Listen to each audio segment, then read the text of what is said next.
I sincerely apologize for these explanations.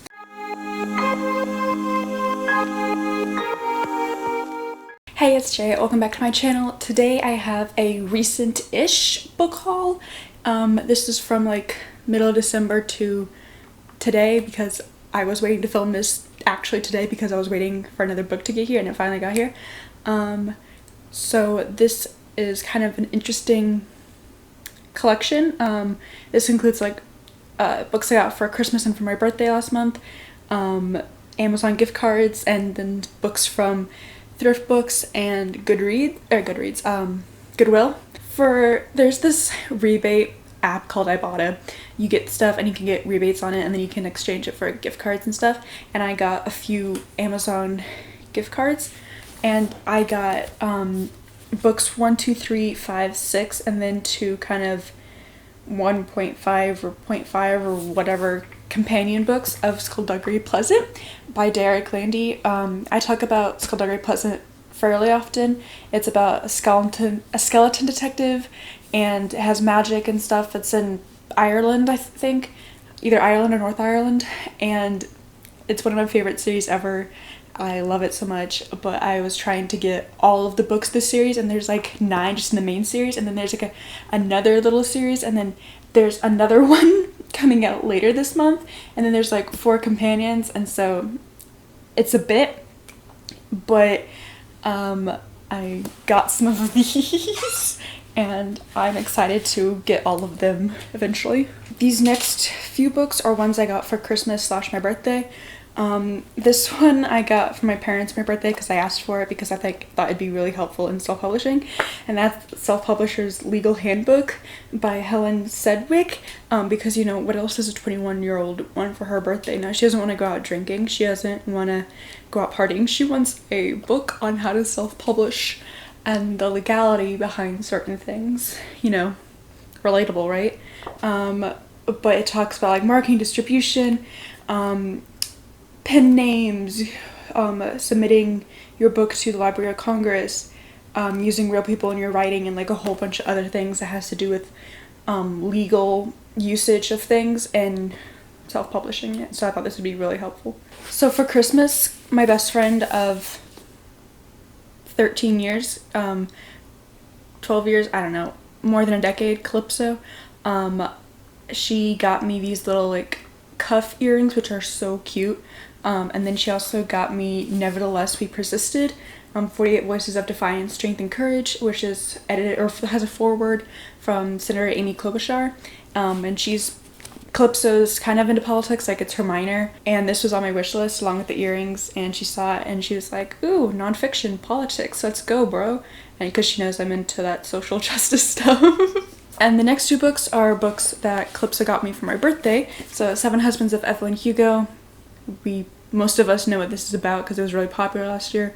Evelyn Hugo, 60s star, bombshell actress, talks to this lady about her 7 husbands and how her actual true love was a woman and the worst thing she ever did. Yay. And she also got me Cinder by Marissa Meyer. I have never read this, but I've heard a whole bunch of good things about it. It's Mason's favorite YA series. It's a lot of people's favorite book, and it sounds really interesting because it's kind of like steampunk Cinderella retelling, and I love the covers, and I'm really kind of interested in retellings at the moment, so I was really excited for her to get this for me. For Christmas, along with a few other things, Carew got me Absolute Brightness by James Lessens. This was a book from the mid-2000s, what did I say, 2006? 2008, so late 2000s, and it's queer. It's about this girl who, her cousin kind of moves in with her mom for a little bit, I forget why, and he goes missing, and it's kind of like a mystery, and I DNF'd it because the main character was just so annoying, and it took so long because I got like 80 pages in and I hadn't even gotten to the main plot yet, and it was just really bad. So I'm gonna unfortunately get rid of it. I feel so bad, but it was just not good. And then the last one, Carew got me for my birthday along with a couple other things. Starry Eyes by Jen Bennett. This is a Romeo and Juliet retelling, contemporary YA, and I have another book by her, The Anatomical Shape of a Heart, which I loved, and I love this book too. I love majority of the characters. Like, it was kind of I gave it 3 stars, but I still loved it. And yeah, it was like these 2 kids go glamping with some of their friends, and then they leave them in the forest because they had a huge fight. And so the girl, Juliet, not actually named Juliet, and her Romeo, or ex-best friend to enemy to lover, they have to find their way out of the woods, but luckily the Romeo is really good at camping and navigation and stuff. But it was cute. It was cutesy. The next 2 are a couple books that my mom got me with grandma money for my birthday. One of them is a poetry collection by my favorite modern or contemporary poet, Amanda Lovelace, and that is Break Your Glass Slippers. This has to do, again, Cinderella, like Cinder, except it's like it's feminist poetry, and I love these books because there's always trigger warnings in front of the first couple poems, which I really like. I love to see trigger warnings in books. But I have the Women Are Some Kind of Magic trilogy, and then there's 2 others by her I don't have, but I got this on the day it came out, before I had to be quarantined, and I loved it. I think I gave it 4 stars. I didn't like it as much as the Women's or Some Kind of Magic, but I still really enjoyed it. And then the one that just got here today that I was waiting to see if it would get here before I recorded, was 11/22/63 by Stephen King. I forgot that Stephen King writes huge books. This is more than 800 pages, and there's like a playlist of songs from the 60s, and there's like some recipes for things that were in a cafe here. But this one, I kind of wanted to branch out a bit more and try and get into Stephen King. And this one seemed really interesting because I like historical things.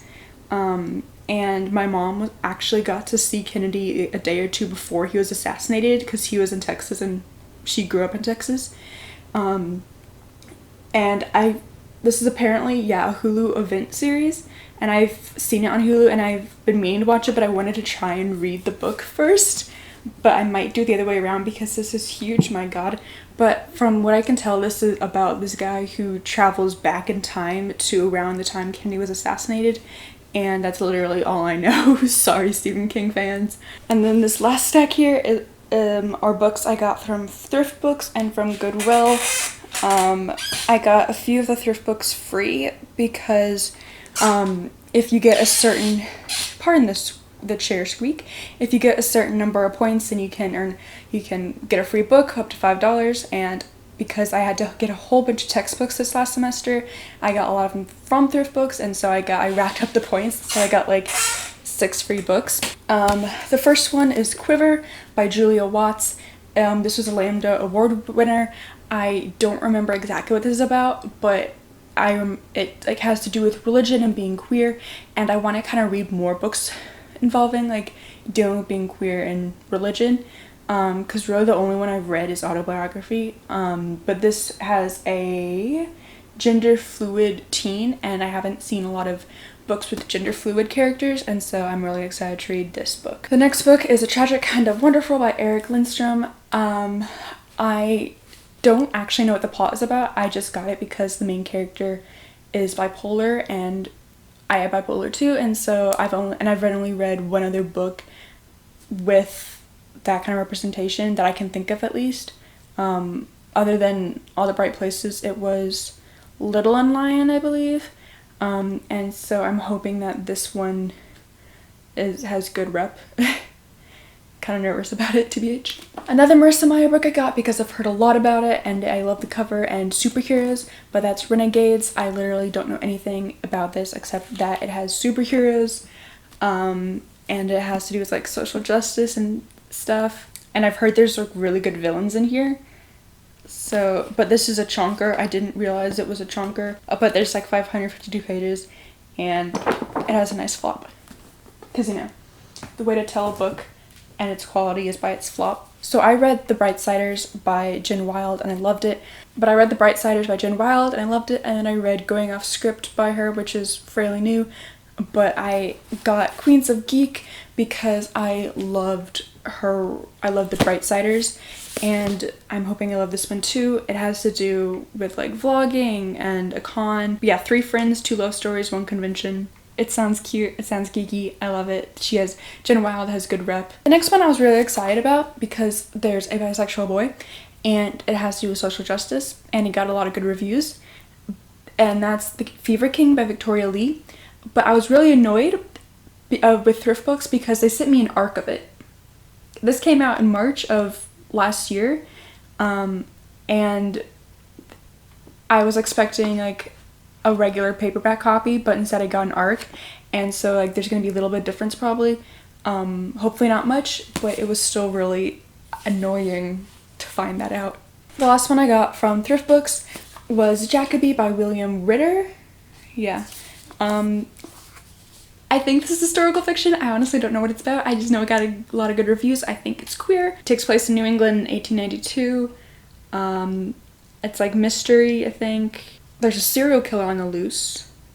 And it says the last line in the synopsis is Doctor Who meets Sherlock in a debut novel, the first in a series, brimming with cheeky humor and a dose of the macabre. That sounds right up my alley. I need to read this soon, actually. And these last 3 books I got at Goodwill for like a really good price. The first one is Falling Into Place by Amy Zhang. I liked the cover. Like, I think this is a few years old. I want to say 2012. 2014. It's YA and it's like there are no accidents and it has to do with somebody who was in a car crash. And she's like trying to stay alive and stuff. I don't honestly know. I just really like the cover. The penultimate one I got is the second book in the Egyptian Chronicles trilogy by Rick Riordan. I have the first one. I'm supposed to read it this month. I haven't started it yet. Whoops. But in anticipation of enjoying it, I got the second one because it was like $1.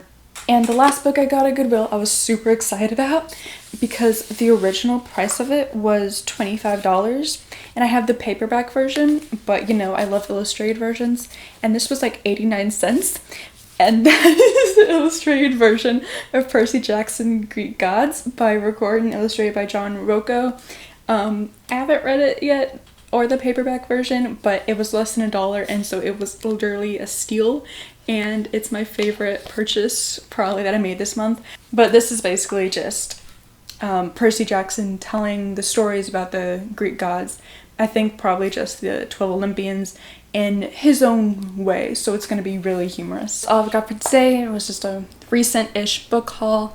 I think I got a lot of good books, especially secondhand books that I need to get on soon. So yeah, if you like this video, give it a thumbs up. Don't forget to hit subscribe and ring the bell so you can get notified whenever I upload. I upload every Wednesday, and I will see you in the next video. Thanks for watching. Bye.